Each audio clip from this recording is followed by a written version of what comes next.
Good morning, this fine morning, and good afternoon on the East Coast. This is a Smart Life Club. I'm Vickie Helm, and this is the Coffee Break Show. If you're new to the Coffee Break Show, welcome. I'm so glad you're here. We share insights and motivations and all kinds of things that help us thrive and have more success in our lives.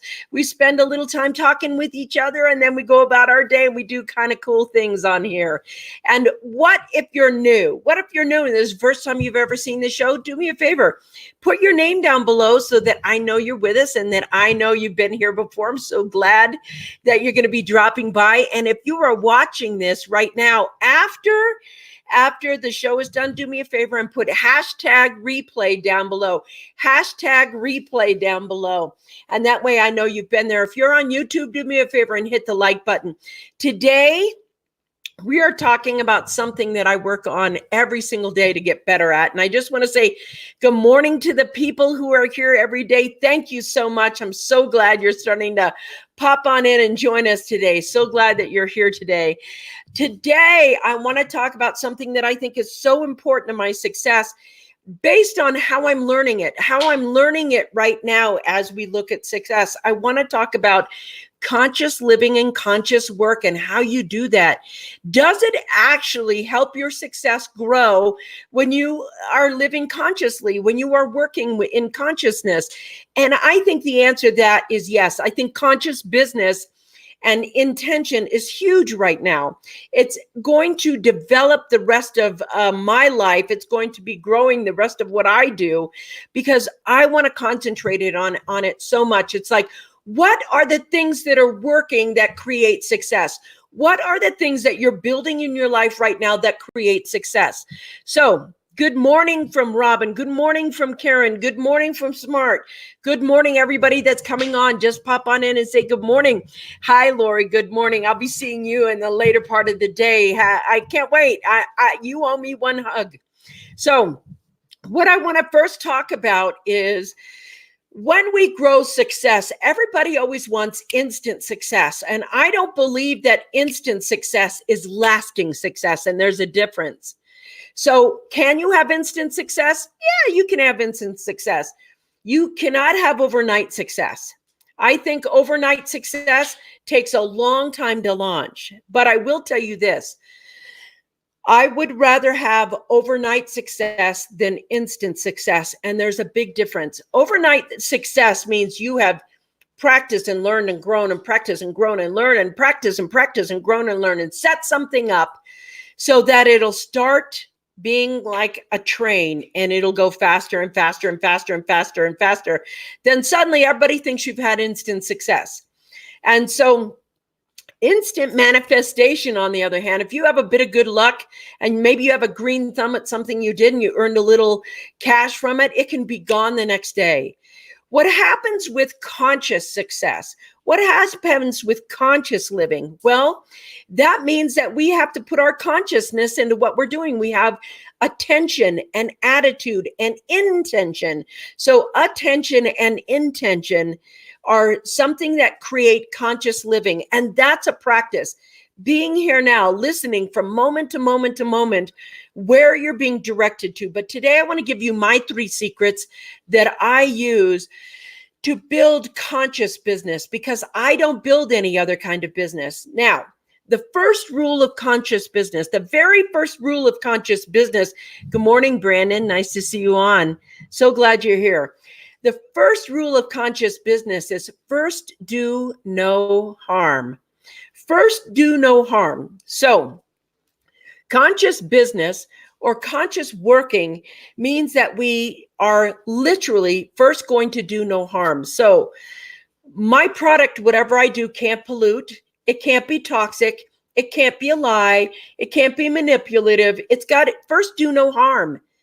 If you're going to sell your product, don't you want people to buy it because it's good and not because you're so good at lying to people that they buy? That's terrible. So what is conscious working, conscious living? First, it's first do no harm to the planet, to the person, to the industry, all of those things that first do no harm. The second thing is when I work with people, I want their intention to be focused singularly. And this is so important because most people don't understand the difference between agenda and intention.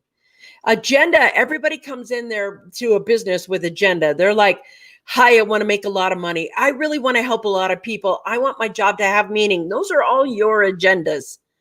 And those are okay to have your agenda, but know the difference between the intention of a project, the intention of a company, and your agenda and what you're bringing to it. So a lot of people like to come in and they're like, hi, if this person works, it's going to be successful. And if they work and they're successful, then I'll be successful. No, can you see how that intention is manipulative?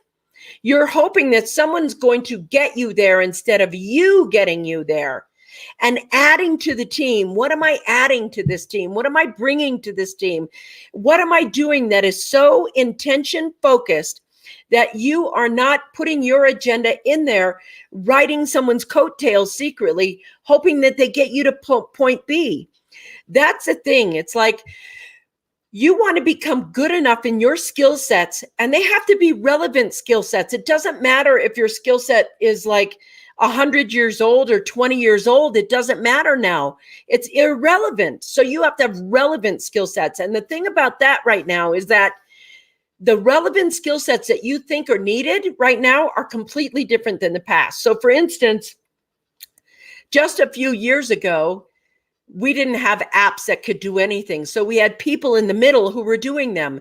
Things like web design and graphic design and SEO and all of these things that we couldn't do, they were doing. And now there's applications that have made the skill set of these people irrelevant.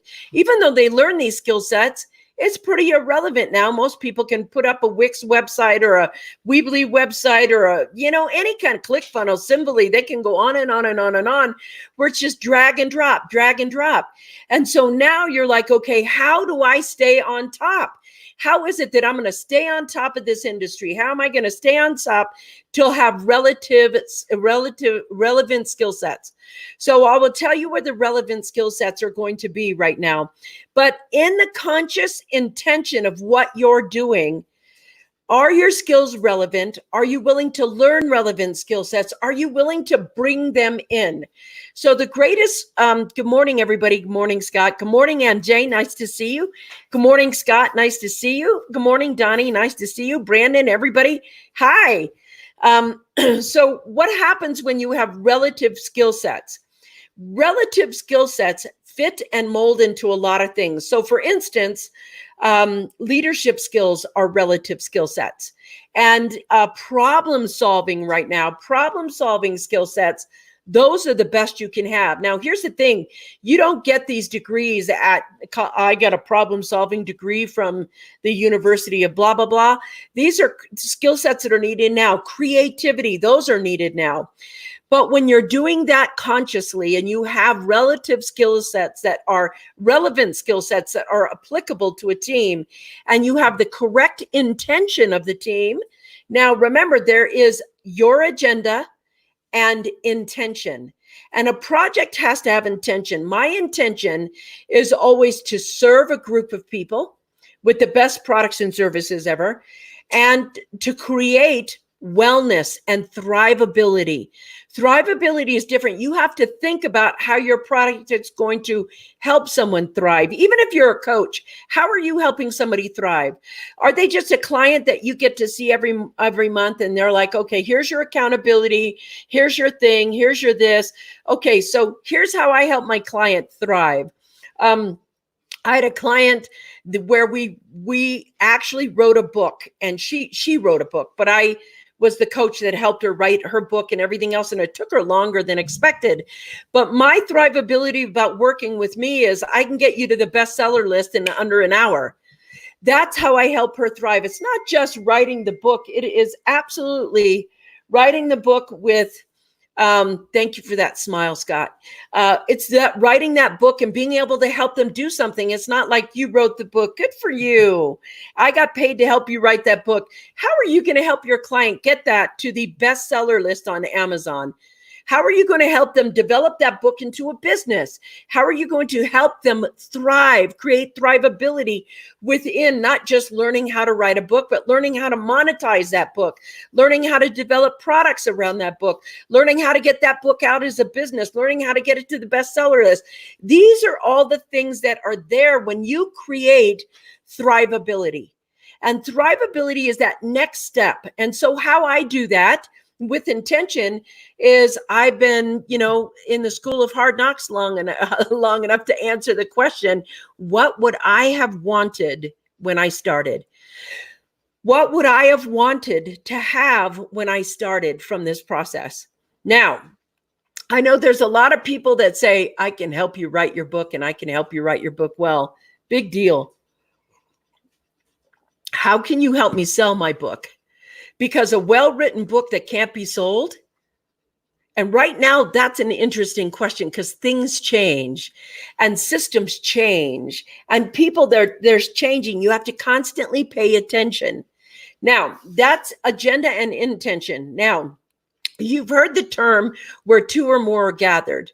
Where two or more are gathered. What is interesting for me when you do the where two or more are gathered is that when two or more are gathered and you get them in the same room, it forms a consciousness in and of itself.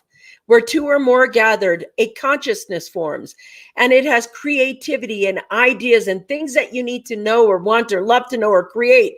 The ideas that happen, those are so important to have when you have like-minded people. One of the things that most people pick is they don't pick like-minded people. They don't pick people that are going to be working with them in such a way that everybody excels. And so what's happening with the like-minded people, you have to get your tribe of like-minded people with the same intention to first do no harm, who know the difference between intention and agenda. And so it's like attention and agenda, when it's done healthfully, are beneficial. That's how you get good people on the team. Does this project meet my needs? Does this project's intention meet my values? Do I want to serve it at the highest level I can? Do the other people on there want to serve it as the high level as I can? I want to go over here and pop over here. Karen says, conscious living and conscious business, number 3, have and create relevant skill sets. Yes. How are you helping your client thrive? That is the number one. How do I help my client thrive? So what would I want from this process? Great starting point, focused in the moment, open to possibilities and opportunities. And that's Robin. So here's the thing. Once you have 2 to 5 people, I would not go over 5 people, but 2 to 5 people on your team that have intention, that have real intention to serve, to first do no harm. The last thing they need is to have the right attitude and attention. So there's intention and attention. Attention is where to focus your action. Where do they focus their whole beingness on that one project? So for instance, here's the project, and let's say somebody's attention and focus is marketing, and somebody's attention and focus is the website, and somebody's attention and focus is social media. Somebody's attention and focus is product creation. What then is their attention and focus?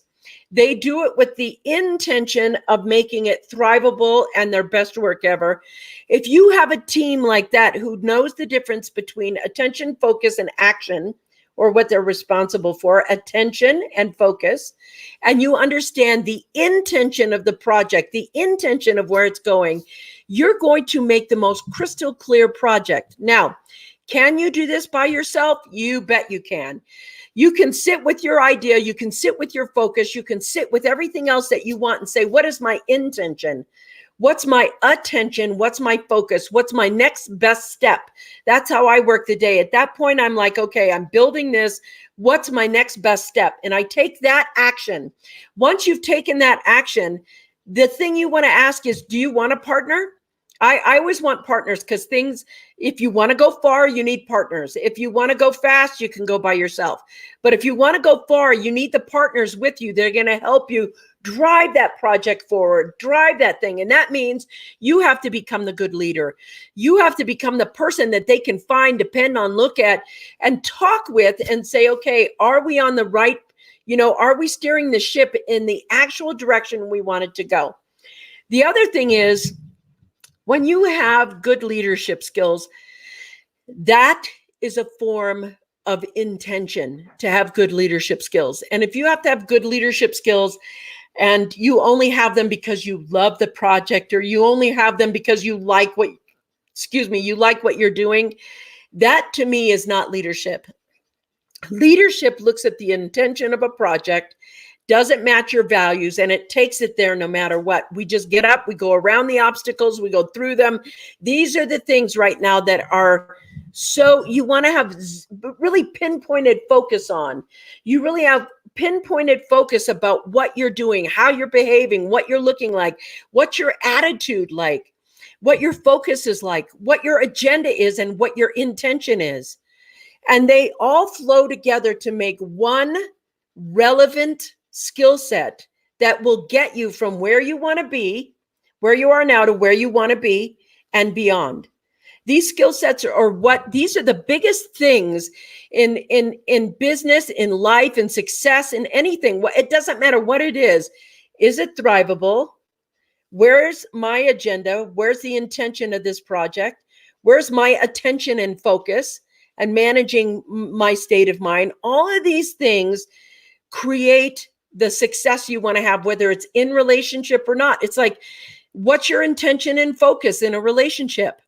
So I know for me, I don't do any kind of relationship where somebody's addicted to drugs or alcohol. It's just right off the bat, drugs or alcohol, not interested in going on a date with you, and not interested in working with you. Drugs or alcohol, you're out. I don't want to work with it. That seems hard to me. And I know this is a basic thing, but once you understand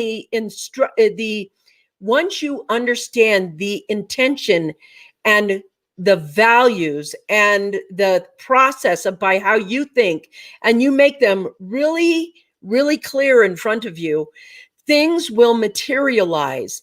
The most important thing that happens is if you don't have attention, you don't have focus, and you don't have intention, how is the universe or any cause and effect actually going to help you grow that business? How are the ideas coming through?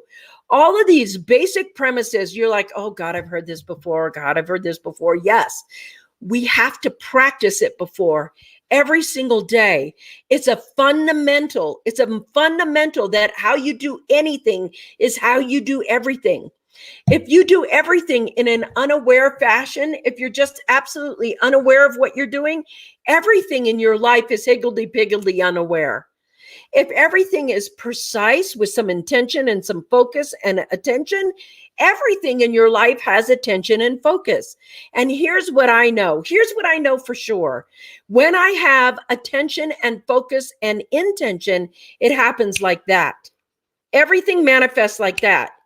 If I have no attention and it's out here, everything happens slowly because there's no precision. There's no place to bring your manifestation to.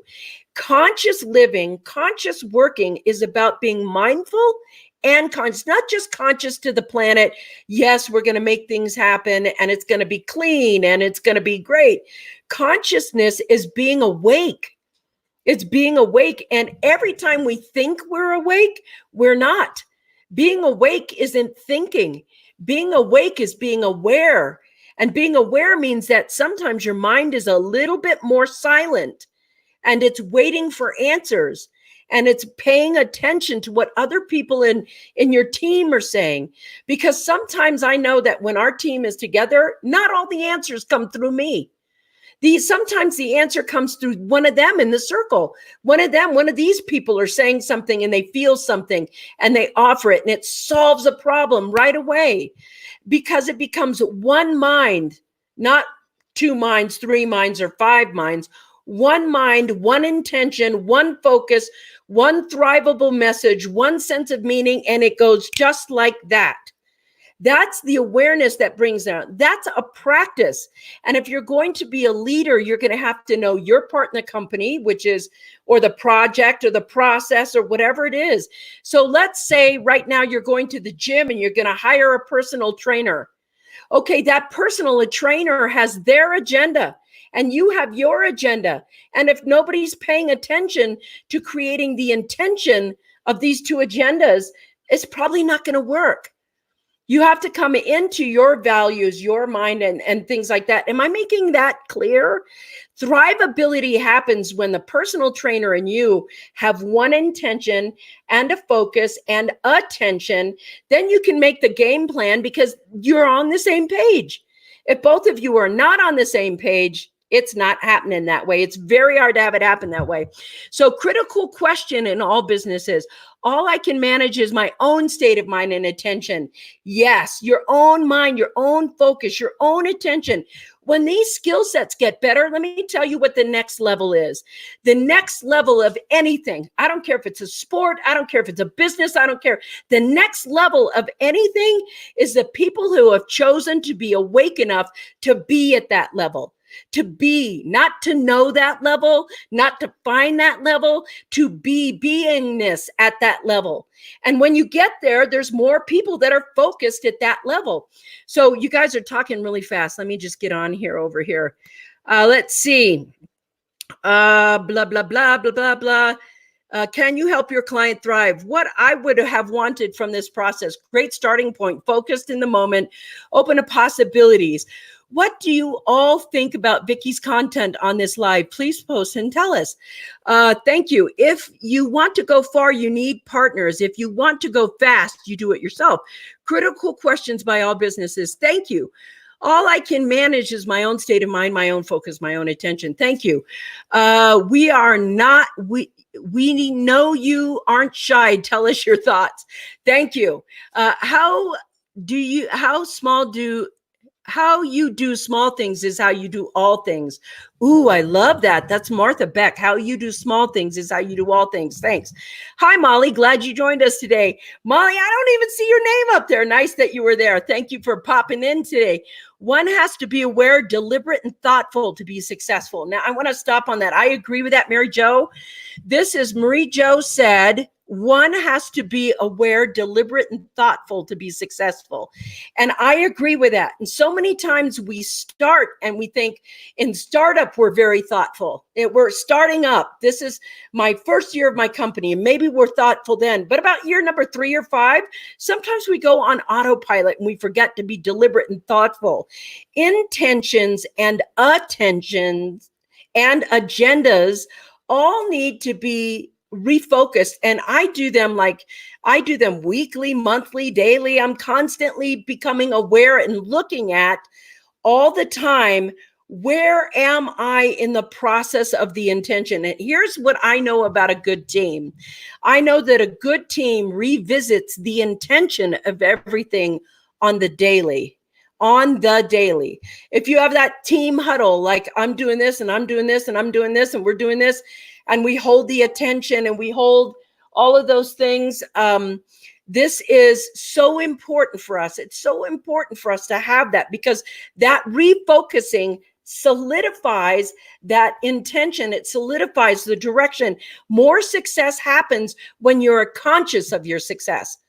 If you're hoping for your success, or you're trying this out to see how it'll go, it usually won't go. It needs powerful intention to move forward. Your actions must be intensive as well. So in the actions, I always try to do the best work I can do, the absolute best work I can do 100% of the time. Not on some days do a marginal job and on some days do a good job. I want to do the best of my ability at each moment, because that's what all the next level people are doing. They're not doing, hi, I can do a sucky job today. I can bring my A game sometimes and then bring my D game and still be an A game person. No, an A game person A game all the time. Suzanne, how you doing? Nice to see you on. Robin, good morning, my friend. Yes, MJ, truth. Having a plan and staying consistent and focused is great. However, flexibility to that plan is critical to success. You know, Suzanne, that is absolutely correct. And when that flexibility happens, that group that you're working with, that becomes that one mind that opens up and lets all that creativity in and all those problem solving skills in. Those things are so powerful, so important, and so necessary for those kinds of flexibilities to happen, because stuff happens. And you may have to go left when you thought you were going to go right. You may have to go, back, and you think, oh, we're going backwards, but you're actually going forwards. There's so much that can happen. The beauty of having goals of any kind, but especially in business, is that they keep you awake. They keep you looking. They keep you achieving. And achieving takes conscious living and conscious working. And let me tell you, that is the work. That's a lot of the work, to be conscious of yourself, not conscious of the other people on your team. I mean, you want to listen to them, but it's your mind. When you die, the only thing you can take with you is how awake you've become. You can't take your money, you can't take your toys, you can't take your business, you can't take anything but consciousness. So to me, that would be the biggest priority for me to work on every single day. Am I being aware? Am I being conscious? Am I living in a way that's great for my soul? Am I doing what I want to do? Am I living full out and helping in a full out way? Those are the things that I want to do right now, because I don't know. TikTok. And so I want to be able to celebrate me, but I want to be able to call me out on the carpet. And that's a lot in a confrontational way, not, beat myself up way, but in a confrontational way. You have to be able to call yourself out with love and go, oh my God, I am doing this. Oh my God, I do this. Or, oh, I'd like to improve this. Confrontationally with love, that's how we live consciously. So everybody wants the world to be more conscious. But until we are more conscious, until the individual is more conscious living, conscious success, conscious business, conscious working can't happen. Consciousness is an individual process. And when we get to the point where we can look at ourselves and say, I want to be here, and every day we're growing and changing, then you get to live consciously. This is the whole point of success. Success, to me, the future is about the successful, conscious entrepreneur. First, do no harm. Understand the difference between agenda and intention. And then notice where you're creating thrivability in your products for people. Thrivability is a big thing right now. Let's say, Robin says, absolutely important. Good distinction. Flexibility is critical. I've never had a plan go 100% of the way I expected. Yes, that's really for sure. That's really there. Karen, more success is an intention to have success. Like Babe Ruth, struck out a lot early in his career. And then he earned the home run record. He believed in himself and he knew he could do it. It was just one away. It was just one away. Whew. Call yourself out in a confrontational way. Yes, that's so important. Everything not done in love isn't done correctly. I mean, we need to do everything in love with ourselves and out there, as much love as you can do it in. Love attracts everything. Love heals everything. And when we have our business with love, our partnerships with love, everything we do in love has a 10x effect. I just want to tell everybody, conscious living, conscious working. For me, that's what I do daily. That helps me grow and be and have more clients. I think my clients can feel that from me. I think my books, when I write a book and put it out, I put the best of the best out. And I'm going to challenge you to continue doing that for the rest of your life. That's the Coffee Break Show for today. Tomorrow it'll be 9 on the West, 10 in the mid, and 12 noon on the East Coast. Thank you for being here. Mwah! Peace out. Talk to you guys later.